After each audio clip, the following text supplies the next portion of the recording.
Kia ora, everyone, and welcome to Shared Lunch, brought to you by Sharesies with BusinessDesk. Now, Sharesies is a wealth development platform whose purpose is to create financial empowerment for everyone. My name is Frances Cook. I am the investments editor for BusinessDesk, and we have a special offer for Sharesies investors from BusinessDesk. If you use the promo code SharedLunch100, you'll get $100 off an annual subscription to BusinessDesk, which is usually $249, including GST. Now, the offer only applies to new BusinessDesk subscribers, can only be used once per subscriber, and can't be used with any other discounts. Before we get started, here's some important information. Investing involves risk. You might lose the money you start with. We recommend talking to a licensed financial advisor. We also recommend reading product disclosure documents before deciding to invest. Everything you're about to see and hear is current at the time of recording. Also, just a quick reminder, if you have any questions for our guest today, you can submit them through the Ask a Question button down below. Don't leave questions in the discussion area as they are likely to get missed, and I don't want to miss them. You guys always have great questions. Please do be kind and respectful towards our guest and your fellow viewers. Otherwise, we will unfortunately take steps to remove you from the webinar. Now, today we're joined by Carrie Hurihanganui. She is the CEO of Auckland International Airport and a newly minted CEO to boot. She took on the role in February this year. Before that, she worked her way up from aircrew to the senior leadership team at Air New Zealand. Welcome, Carrie. Kia ora koutou katoa. Nice to see you. Yes, lovely to see you. You are newly in the hot seat as CEO, and of course, coming in at a time that's been very challenging for the travel industry, to put it mildly. So, why take on this challenge now? It's a great question, and I do have to say my timing is impeccable, actually, as borders have started to open in the last couple of months. But the appeal to the role really was Auckland Airport is a strategic gateway for New Zealand. New Zealand is a geographically isolated country, and so air travel is critical. So this role has the opportunity not only to help Auckland Airport with its recovery, but NZ Inc. And that was incredibly appealing. I must say, after 22 years, the airline aviation, I think, is in my blood, and relish the opportunity to help input and support that recovery. Yeah, well, you obviously worked for Air New Zealand for a long time. You know the travel industry really well, but the switch to CEO of an airport is an interesting one to me. There's sometimes a testy relationship between airlines and airports. So, how did you find that change? And was it a different side of the travel industry to what you were used to? It is a good question, and you're right. There has been tension in years gone past, and actually, I myself, as chief operating officer for Air New Zealand, was probably involved in that as far as the airline wants to maximise its performance, wants good operational performance through the airport. But there's also an incredible amount of shared interests, and I think COVID has actually demonstrated that the industry has needed to come together, collaborate, and work closely together to work through the challenges. And we're not going to agree on everything all of the time, but sharing those shared interests and how we tackle those going forward is certainly where I want to spend my time. What are some of the things that have been a divider between airline and airport in the past? And what are those shared interests that you can use to overcome that? Well, if I give some context, Auckland Airport in a pre-COVID environment had 29 airlines flying to 43 destinations. And so, as you might imagine, whenever you're trying to get a room full of people, 29 people agreeing on any one topic, that's challenging, never mind when you've got 29 organizations that you're trying to get aligned. So, those challenges will remain, whether it be around the terminal and what that should look like, through to operational performance and initiatives, working in the ecosystem with the border agency. But the shared interest really comes that, you know, passengers or travelers or visitors coming to New Zealand is incredibly important for New Zealand. Airlines need airports, airports need airlines, and so that symbiotic relationship goes. And that's where I see those shared interests and the opportunity actually for New Zealand to be. When people travel to New Zealand, it's from end to end. It's a world-class experience. Yes, well, exactly. Let's dig into that because we've seen a big change on that front just this week, travel restrictions clearly have been the big hurdle. And then we had the travel bubble back with Australia last year. Then, unfortunately, the travel bubble popped, restrictions were back in place. Just this week, restrictions lifted again so that visitors from around 60 visa waiver countries can now travel here without isolation as long as they are vaccinated and do a pre departure and arrival test for COVID-19. So, first of all, how big is this for your business? And also, do you think these restrictions will stay lifted? Um, well, we've been waiting for this day for a long, long time. I know last year we had the Trans-Tasman bubble, which opened and closed, but actually it's been over 2 years since places like the United States, Singapore, those visa waiver countries could access and come to New Zealand. It's also incredibly important because with Australia and the visa waiver countries, that means that 88% of markets that we had pre-COVID can now access New Zealand. You've got stage five, which the government has indicated a circa October timeframe in terms, and that is visa countries such as China, Thailand, India, and the like. But 88% is certainly a lion's share at this point in time, and we want to see demand increase over that period of time. Uh, the requirements, the health screening requirements you talk about, actually the airport journey itself is largely similar to a pre-pandemic environment, but there are these additional health requirements, whether it's filling out the health declaration before you go, logging your vaccinations certificate status, or pre-departure tests and arrival testing. It does create friction in the system, and so that is something that industry is spending a lot of time talking about. To your question of do we think that the borders will stay open or the restrictions will remain lifted? Um, yeah, I'm optimistic about that. That you see certainly if you look at what else is happening globally, you are seeing travel recovering. You are seeing things like actually pre-departure tests being lifted in countries like Singapore and Fiji were last week, France, Germany, and there's a number that only actually require them for unvaccinated travelers. Mm. Yeah, you mentioned there the other countries, and of course, China, the big one you mentioned there. That's one of our last major tourism markets not catered for at the moment. It's not a visa waiver country. And previously, Chinese tourists were the second largest market. That's pre COVID, of course. Current plan is for them to be welcomed back around October. Of course, that's the current plan. I feel like that we always have to have that little asterisk over things at the moment. But how does that impact your plans? I think if you look from a recovery profile, Francis, it depends on the views you want to take. If you look at an organization like IATA, which is the International Aviation and Transport Association, they are saying they're relatively bullish and saying 2024 will be kind of recovery to 2019 levels. You've got other organizations saying it's likely to be 2026. And so there's quite a bit of variability in that. If I look now through to the end of the year, though, which is when visa countries would potentially be open to New Zealand, there's quite a bit of demand recovery to take into account. There's quite a bit of growth there to happen for us to be up and running. And, a stat that might be helpful is April, uh, NZ Stats came, oh, sorry, Stats NZ came out with a view that April this year was about 25% of April 2019 levels. So it's great that we're open, but we've got a long way to go for it to really be humming. Yeah, exactly. So the last figures I saw had about 30,000 people currently coming into New Zealand each week. Obviously, Mhm. that's far more than there was, but also nothing compared to January 2020, when we had around about the 25,000 each day. So you mentioned, you're looking to sort of, 2026 maybe. Do you think that getting back to those numbers is going to take that sort of length of time? Is it something you're aiming for? And that is the crystal ball gaze, a little bit that we're doing, but we are monitoring what's happening overseas. If you look domestically, the recovery, certainly last year, the recovery domestically here in New Zealand was back to over 100% of pre-COVID in the month of July before lockdown hit in August. So domestic will come back and is coming back strongly.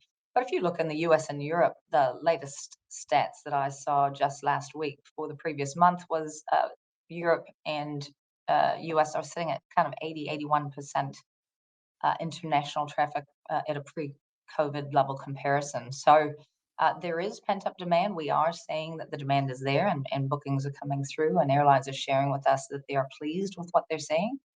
Um, I guess if I had to make a hypothesis, you kind of look overseas and say there seems to be a quick jump to that kind of 65 to 70% pace, but then that last kind of 30%, I think, might take a little bit longer, and that's a combination of people gaining confidence in travel, the friction that we talked about before in the system. So I think it will take a time for recovery. Um, that isn't going to be kind of a 12-month piece. I think it will take longer than that. Yeah, yeah. And of course, there is more to the airport business than simply flights, of course. I once had a somewhat cheeky comment from an analyst who referred to the airport as a big shopping mall with expensive parking, which is a little funny, but a grain of truth as well. The parking, of course, isn't just cars. There's things like the terminal charges for planes as well. And then when we think of the shops, those low visitor numbers, at least for a while there, decimated the shops that were a staple of the international terminal.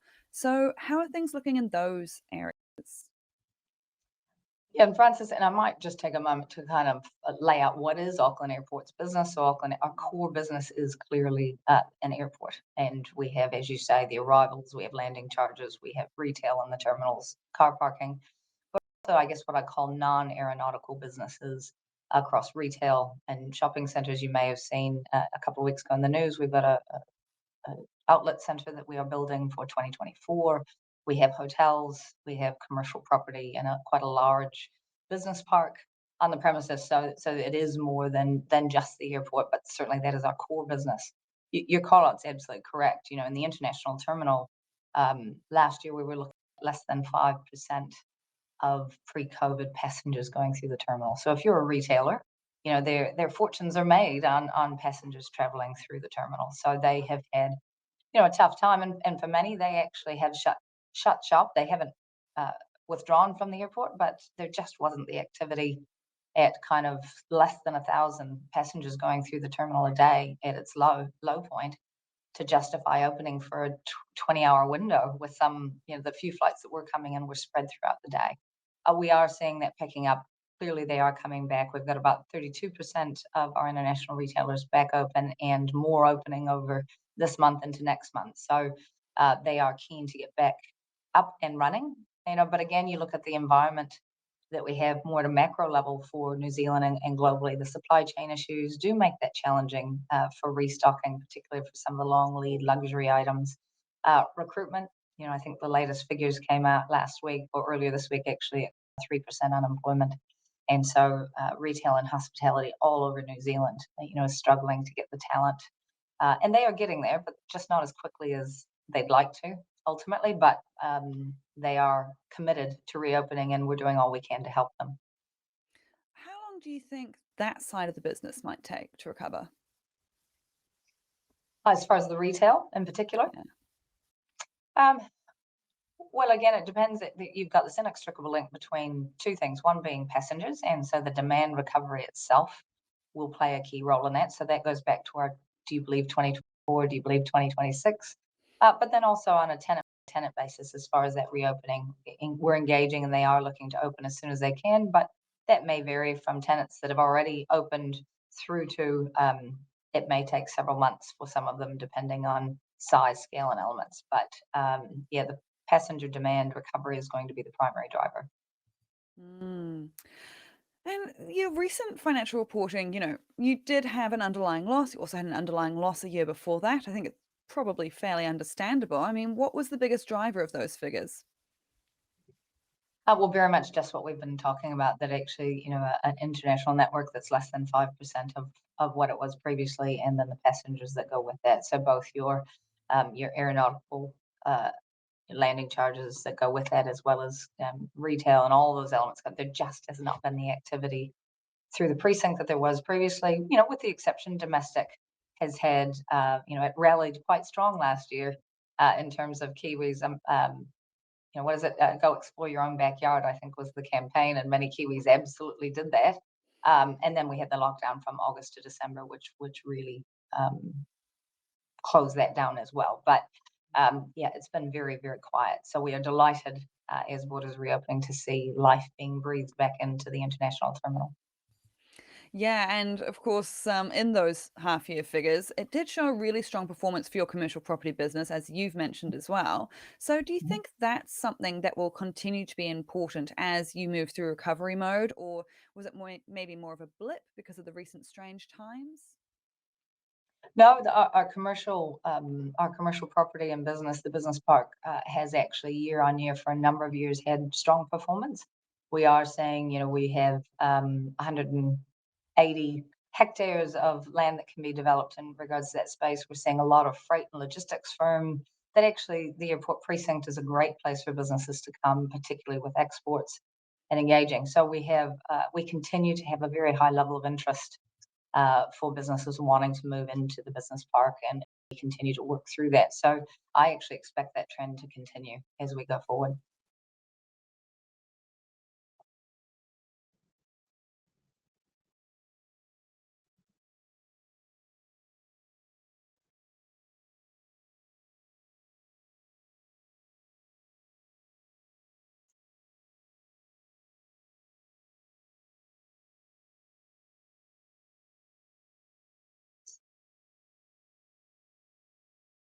Looks like we're having some technical issues there. We'll hold just for a minute to see if we can reconnect with Francis.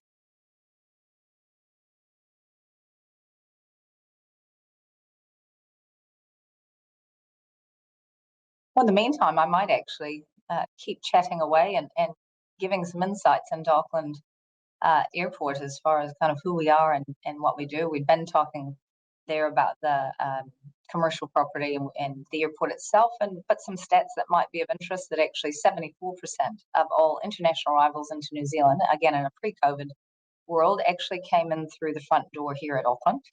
And actually, the number for long haul flights, as opposed to Trans Tasman, if you take out Trans Tasman, it was actually 94% of international flights arrive here in Auckland. And so obviously we see ourselves as the strategic gateway for New Zealand and want to ensure we are providing a great experience, not only from an Auckland airport perspective, but obviously for many of our visitors, this is the introduction to New Zealand that they are coming. And so that's really important to us. As far as size and scale, there were about 21 million passengers that came through Auckland Airport in 2019. From a freight and cargo perspective, there was $21 billion worth of freight that came into Auckland Airport at the time. If you look and say, well, what are other airports? We have airports such as Christchurch and Wellington. As far as the throughput of the number of passengers, Auckland would be 3 times the throughput of Christchurch and Wellington, just to give you an idea of probably the size of the precinct. Compared, if you look at Australia, for example, and other airports, and some of you may be aware that recently Sydney Airport had moved from uh, being a listed company to private, and uh, they have, for example, and similar to Brisbane and Melbourne, they often are on leasehold land. So one of the benefits of Auckland Airport is we have 1,500 hectares of freehold land, and so that's incredibly important as far as the opportunity to continue to develop and creating kind of that future airport for New Zealand.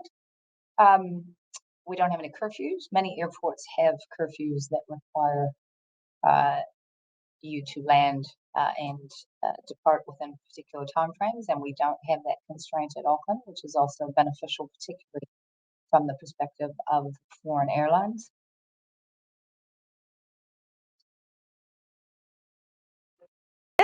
But we are back. We are back. Carrie, sorry to leave you on your own. Well, I was rattling on and sharing some facts and figures.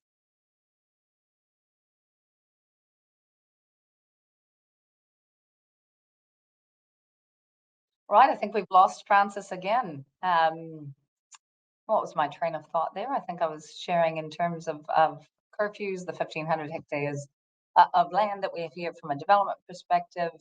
Actually, in terms of our activity, I know Francis referred before about the landing charges and the retail. So our portfolio is, I guess, what you call regulated and non-regulated. and that's about a 50-50 split. Regulated is clearly around the aeronautical component. We have specific methodologies that we need to follow that comply within the Commerce Commission requirements in that space. And then obviously the non-aero is commercial terms as that is set up.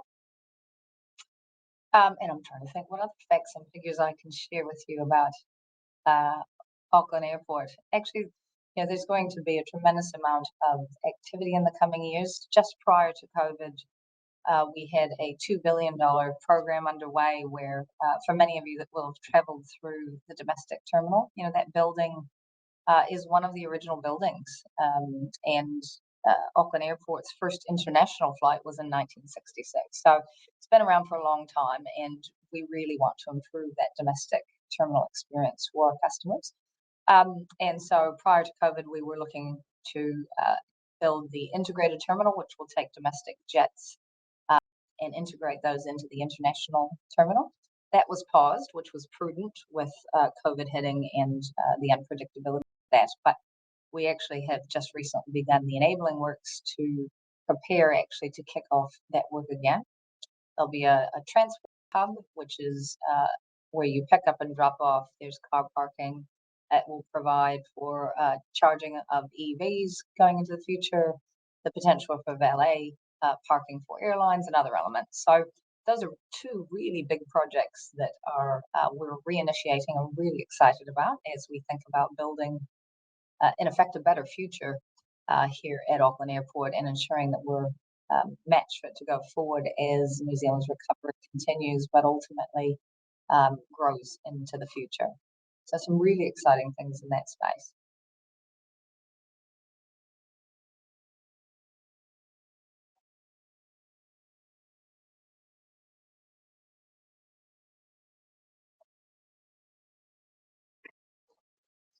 And I've just been given a quick update for those of you online that Frances is rejoining us. There she is. That I stay here with you this time. Sorry to abandon you like that, Carrie. Terrible. That's all right. I've been running monologue, but it's great to have you back. Yeah, I'm sure you felt like an absolute champ there. Now, where did we get to? We were talking about your wonderful commercial results, and we're going to have to skip a couple of questions because I want to make sure that we don't only talk COVID, otherwise everyone will be very bored. But I do want to ask quickly, we have seen, as some businesses switch to recovery mode, a lot of capital raises coming in. Is that something that Auckland Airport would consider, or you're not really at that point? It's a great question, and a couple of things that came into play. So in March 2020, Auckland Airport, with COVID really hitting, and I know we don't want to talk about COVID, but it's relevant, I promise. Decided looking at, I guess, what would a potential worst case scenario look like, and at that point in time, we just didn't know. And so moved and did a $1.2 billion capital raise in March 2020. And that was really to looking ahead to shore up the balance sheet and ensure we were well capitalized, whatever might come our way. And some 2 years on, that's a good place to be. That we certainly, I don't think any of us predicted it would last the 2 years that it has. But it also positions us very well. Our liquidity now is still very, very strong. And so we're in a good position to recommence. And while you're away, Frances, I was sharing about some of our infrastructure build program, that the kind of $2 billion program that was underway pre-COVID that we'd paused, as now the ability to actually get the enabling works underway, getting that ready to go again, which is such a critical piece because it is going to provide that future domestic terminal. And I was sharing that the current domestic terminal has certainly served us well, but the time has come to refresh that and grow in line with demand. And so, we'll watch it as we go forward. There's a significant capital program over the coming years, and ultimately the capital structure we choose to use for that, whether it's debt or equity, we'll work through that as each of those segments, I guess, of that infrastructure program come together. That's really interesting. There's so many parts to this, and of course, as I've just said before, we're focused on COVID because it has been a big set of challenges. I think you can't not focus on COVID for the travel sector, but there's also this underlying challenge, and we've just seen this big climate change report also come out this week, I think it was. There are these other longer term challenges also bubbling away under the surface. And I think as we move on, hopefully, from the COVID challenges to remembering the rest of life still exists, are you keeping an eye on the climate change issue? Do you think there will be regulatory or business changes that will impact the airport as well there? Yeah, it's certainly, climate change is one of the greatest challenges facing humankind, really, and business play a key role in that. Auckland Airport has a sustainability approach, and it's got kind of 4 key pillars as part of that, which is purpose, people, community, that all pull together to say, how do we ensure that we are creating this future across the board? We've got a pathway to 2025 to be carbon neutral at an Auckland Airport perspective, but what we're really conscious of is kind of scope 3, right? So we're in an industry that fundamentally through airlines and the footprint that they have, but also as an infrastructure, we're not an infrastructure company, but we rely on infrastructure as a core part of our ability to provide the service.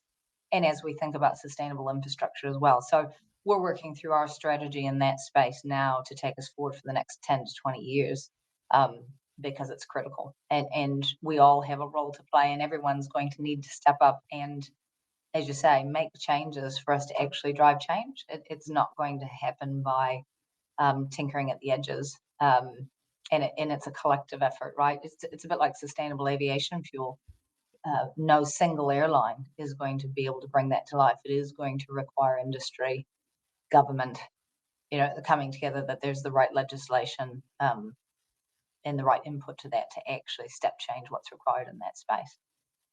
Yeah, it's interesting what you say there about, you can't just tinker around the edges, because I think that is one of the things that there have been accusations at certain parts of the travel industry over the years, where there are those who say travel is just always a big emitter, and that while offsetting is good, it's not as good as just traveling less. So what sort of changes do you think the industry can make to make those real changes and push back on that argument? And what sort of challenge does that create for your business? Well, I think I'll say it's a game of 2 halves a little bit when you talk about international flying versus domestic flying. And so domestically, the size and scale of New Zealand, we're a small enough country, right? That very real opportunities around electric aircraft, probably post 2030, hydrogen fuel cell. What could you so and great sources of renewable energy in New Zealand and otherwise. So the domestic picture has tremendous amount of opportunity and some great progress. And I know the likes of Air New Zealand are leaning in heavily to that. International's harder. Before I talked about being a geographically isolated country, that there are limited options in terms of imports and exports and getting to and from New Zealand. That being said, more efficient aircraft, sustainable aviation fuel, reduction of waste, reduction of weight on board aircraft. And the interesting part of that is that it's actually industry, sector, government, and also consumer.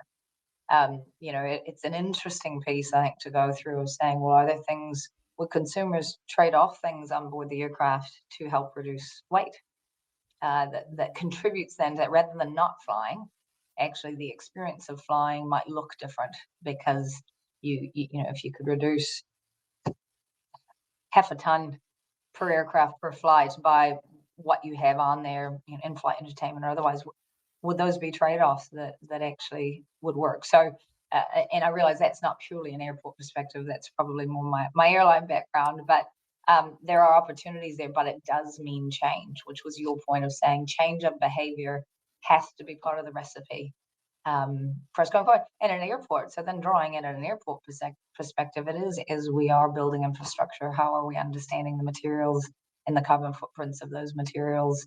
How are we thinking about and designing terminals that don't rely on natural gas for terminal heating and cooling? The waste, a lot of waste comes into an airport, right, from all the aircraft and otherwise. How are we managing that in a more circular manner? So, we're mapping that out now as part of my strategic overlay that I'm pulling together. But yeah, there's a lot to do. Yeah, yeah. Oh, it's fascinating. There's so many moving parts on this. And I think we'll jump into the audience questions any minute now because we've got some great ones coming through. As always, team, thank you so much for those. And drop in more if you have more. Right before we jump into those, I'll just throw the floor open on, what are you looking at the next 12 months? What is on your radar, especially a highlight and a possible low light? Absolutely. So what we're looking in the next 12 months is obviously the continued safe operation of the airport when it comes to the borders and really leaning into that recovery. We have gotten on over the last 2 years, and we will continue as activity is rebuilding to just get on and do some of the stuff that it's better to do when there's low activity. So it's not very sexy stuff, but it is things like replacing airfield slabs and on the airfield doing underground fuel network repairs. It's the roading network. If anyone has been out on George Watt Memorial Drive and coming to the airport, there's a lot less orange cones on that road than there has been for the last couple of years, and we wanted to get the roading network done. So, getting ourselves match fit is key. And then the third piece is really then getting into these projects that I was talking about, the enabling works, and starting to reinitiate those big infrastructure programs because they are kind of 5-year projects. They're not overnight builds. So those are the here and nows of what we need to lean into, as well as supporting customers, ensuring they have a good experience. So the highlight for me is really about how do we continue to build that recovery and actually do so at a sustainable pace. We certainly don't want to step backwards. The low light, I guess, probably comes from the unpredictability. It certainly is. We talk to investors in the markets, and actually, to be fair, even you and I, none of us particularly like unpredictability. We all prefer a little bit more stability and understanding what the plan is and what the roadmap is. The low light will be, I think it's going to be a lumpy year. I still think we're going to have a few things come along that are challenging alongside what we're already seeing as far as inflation and recruitment and those elements. But I'm really optimistic about how we navigate through that. All right. Well, let's jump into some of these audience questions because we've got great ones. I will start with the recent opening of the border to the rest of the world, do you think our current retail prices in New Zealand will affect travellers' decisions to come to New Zealand? Oh, that's a good question. And I will interpret that as when we're saying retail prices, probably clarifying whether that's from airfares or retail prices to come to New Zealand as opposed to the retail prices in New Zealand. So I'll answer it that way. And please come back if I've got it wrong from the person who asked the question. We are seeing increased prices. The combination of supply chain challenges, inflation, all of those elements are culminating, and efficiency challenges are culminating in much higher prices we are seeing. And certainly as we're engaging with airports and tourism organizations offshore, they're playing back that it's quite expensive to travel. I think that will stabilize over time, but I don't think it's going to stabilize in the next quarter, for example. The question then saying, do we think that'll impact travel to New Zealand? I think there's pent-up demand, and the incentive and motivator for people to travel is likely to be family and friends, business, and other elements. So I think that will probably see through some of that higher price point. I think as you get into tourists and things stabilize, the view of saying, well, I could spend that money to go to New Zealand, or I could spend that money to go to Turkey or Greece or wherever it might be, that absolutely people will determine what they consider relative value to be as part of that. So Okay. I hope I answered the intent of that question. And let us know, guys, in the chat if it didn't fully answer that question. But yeah, there's a lot happening. This is a spicy one, which I quite like. Drugs entering New Zealand is getting worse. How good are security screening for drugs, not only on passengers, but also through air-freighted cargo, etc.? It is a good question. I like your word, spicy. That's a good descriptor. The screening is very good. We work very closely. So you have your border agencies clearly that work through that, from customs right through to MFAT and MPI and all the organizations that monitor the border, and we work very closely with them. In the methods of people that are choosing to do kind of inter-border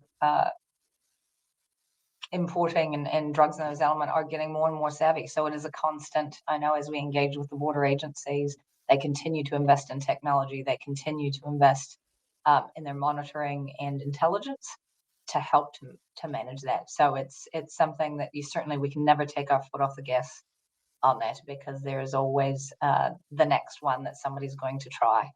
And so incredible amount of effort and time is being invested both at a government level, border agency, but also locally, as we ensure we have the protocols, resourcing, and processes in place to manage that. And of course, the cute puppies to taunt us all that we are not allowed to pat them while they're working. I think that's a very cruel thing to have. We need to have some puppies just for patting. Then the drug dogs can do their thing. It's a good idea. I'll give that feedback to the team. Yes, please. That'd be great. Now, another one. In a market that is currently scarce of workforce, what is Auckland Airport doing to guarantee the right capacity for the next few months of expected growth? Again, it's a tough environment, and I'm sure many of you, if you are in businesses, are finding a similar issue of actually, in many instances, we're hearing from retailers, for example, that they advertise for 10 positions and they get applications of 10. So and that's meaning you're going to have 100% hit rate, and that is just unlikely to happen. So really tough on our retailers at the moment. From an Auckland Airport operational perspective, we have, even though the traffic has been low, there's been quite a high level of activity required for things like, if you recall, last year we had to have the red and green zones and completely separated terminals of Zone A and Zone B. And so that's required quite a bit of resource. And as those requirements are falling away and we're getting back to normal operations, clearly we're redirecting those resources to what we call normal operations. So, we're fortunate to be in a good position that we are scaling nicely and in line with demand. So we're really comfortable in that space. But as I said, probably from the retailer's perspective, that's going to be something that I think is going to take a few more months yet. All right. And somewhat related, how do you see airport operations being affected by the terminal integration project? Well, if I could use a metaphor, I guess it will be like changing the tire while the car is moving. And I use that because clearly, as operations are moving, we need to do the infrastructure program while we've got customers and going, and while we've got staff in the zone. So there's an incredible amount of time and energy going into the sequencing that you have kind of these sub segments that you can do a piece at a time, so as to minimize that disruption. Communication, wayfinding and signage, and letting everybody know what's happening will be key, because one of our key goals is to minimize the disruption to our travelers. But there will be some, just that and probably the disruption more being that the last time I came to the airport, I did it this way, and 12 months later I come and I might have a different pathway because of the changes that are on. But like I said, we want to get well ahead in our communications to keep our passengers and airlines and employees and everyone up to speed with that.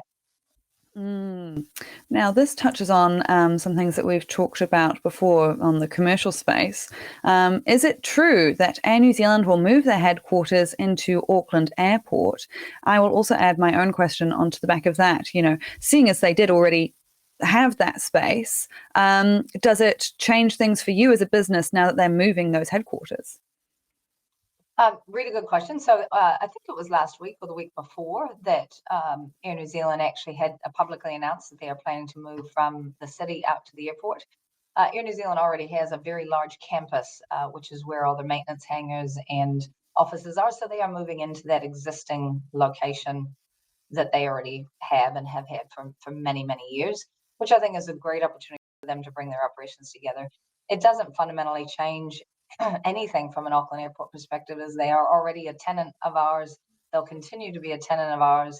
The biggest change will be probably whoever was their landlord in the city, who obviously they will be ceasing that arrangement. But I think it's incredibly positive that actually having your business centralized around what is your core business, which is an airline, I think will be very positive for them. Yeah. And do you see any other businesses that might be making a similar sort of decision? Are a lot of your tenants looking to consolidate and make those sorts of moves? Well, so far it's really interesting, and I can give two probably data sets on that. One would be the landing or the business park that we were talking about before.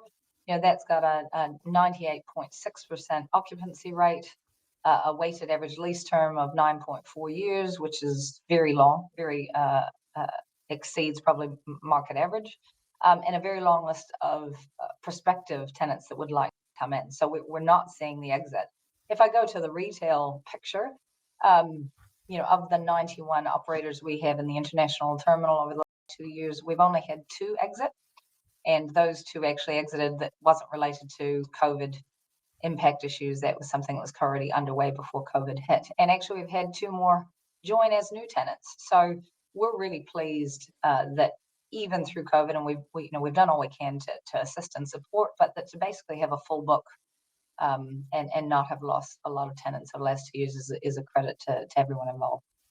Mm. All right. Well, I think that's all we have time for on the questions. But thank you very much, everyone, for tuning in, for giving your questions. And of course, really big thanks to Carrie for joining us. We appreciate your time and insights. It has been fascinating stuff. Please do check out Sharesies' financial news podcast, Recap. It's about 10 minutes long, published 4 times a week on Spotify, Apple Podcasts, and Google Podcasts. And next week on Shared Lunch, belt in for a 101 on renewable energy. We'll have our guest, Dr. Mark Diesendorf from the University of New South Wales. There's a link to register for that in the chat right now. So enjoy the rest of your week. Stay safe.